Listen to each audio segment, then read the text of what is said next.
Bitno da se začepi. Ako misliš da ti treba 300, 400, 500 eura da bi postao feeder ribolovac, ekstremno griješiš, prijatelju. Griješiš.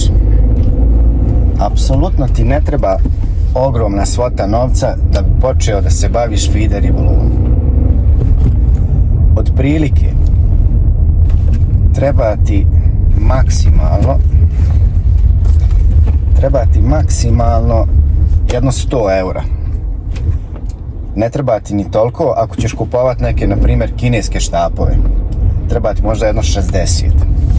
Ali ako želiš da uživaš u feeder ribolovu, onda ti treba jedno 100 eura za početak.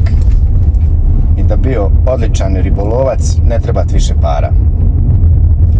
U suštini, žalosno je što sad svi na YouTube-u i na ostalim platformama forsiraju skupe štapove da koriste početnici.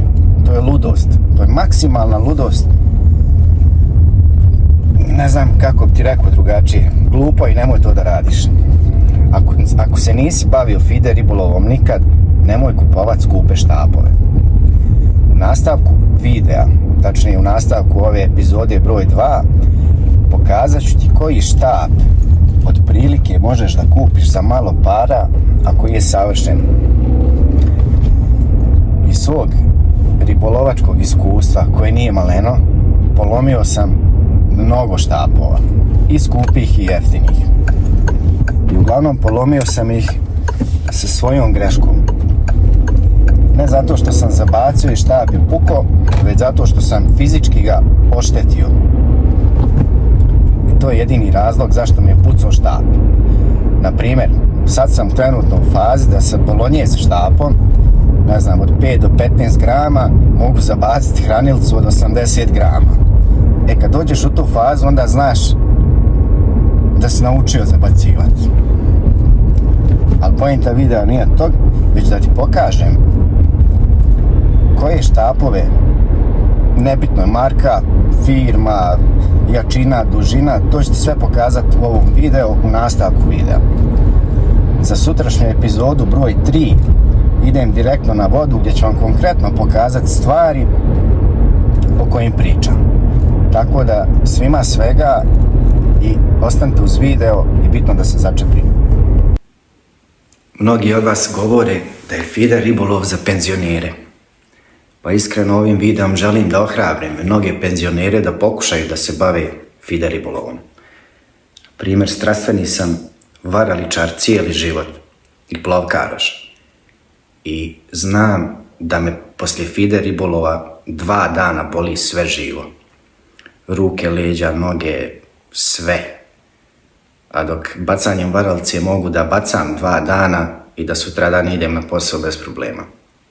Uglavnom, što se tiče štapova, rola i sitnog pribora, preporučio vam kao početniku, evo tebi lično, ti si početnik, na primjer, nisi nikad koristio nijedan štap za feeder, nisi se nikad bavio feederom, da kupiš konkretno jedan feeder štap.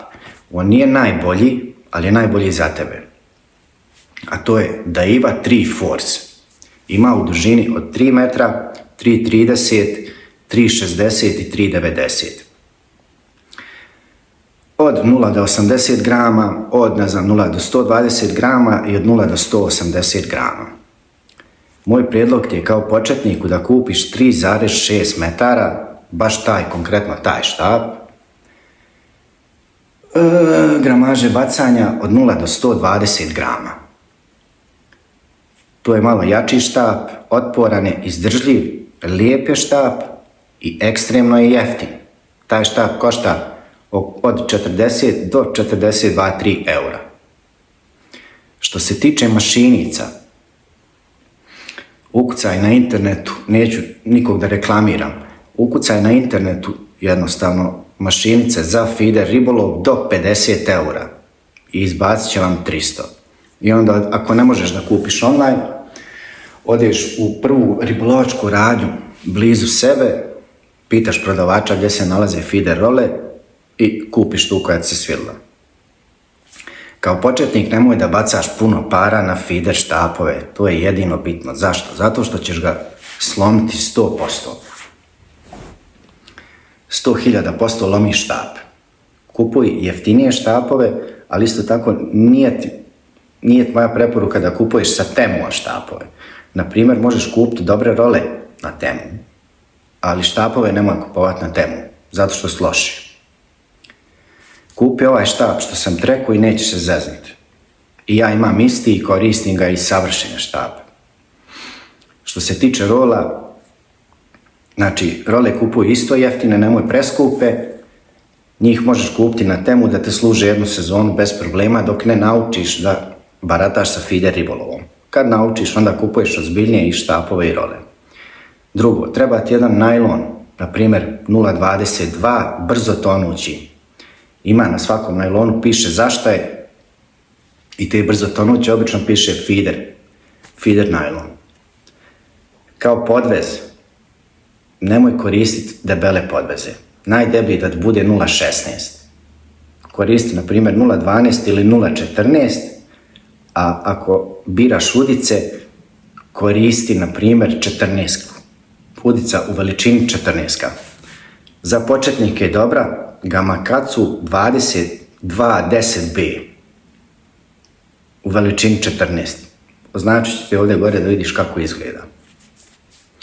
To je moj savjet. Sad, dužina štapova. Ako loviš na jezerima, na primjer nekim manjim jezerima, barama i manjim rječicama, potocima, nemoj uzimati duži štap od 3 metra. Ako loviš na većim rijekama, minimum dužina štapa da ti bude 3,6 metara. Isto težine bacanja, na primjer, do 120 grama, zato što si početnik. Najljepše je loviti na štapu, na primjer, 40 do 80 grama, ali nemoj takav štap da kupuješ ko početnik, uzmi malo jači. I to bilo ugrubo, najgrublje moguće šta ti treba za ribolov.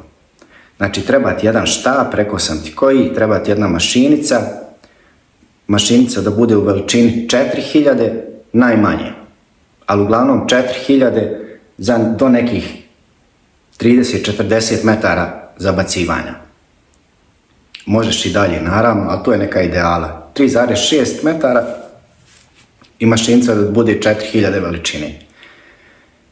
I ja mislim da ti to idealna stvar. Rekli smo, znači, štap, mašinica, najlon. Od sitnog pribora šta ti treba? Trebaju ti hranilice. Kupi ih u raznim gramažama. Što je brža voda, treba ti teža hranilica. I to je kraj priče. Dalje, trebaju ti stoperi, trebaju ti virble i treba ti dobar podvez. I naravno udice. I možete da kupite feeder linkove. I to je sve što ti treba.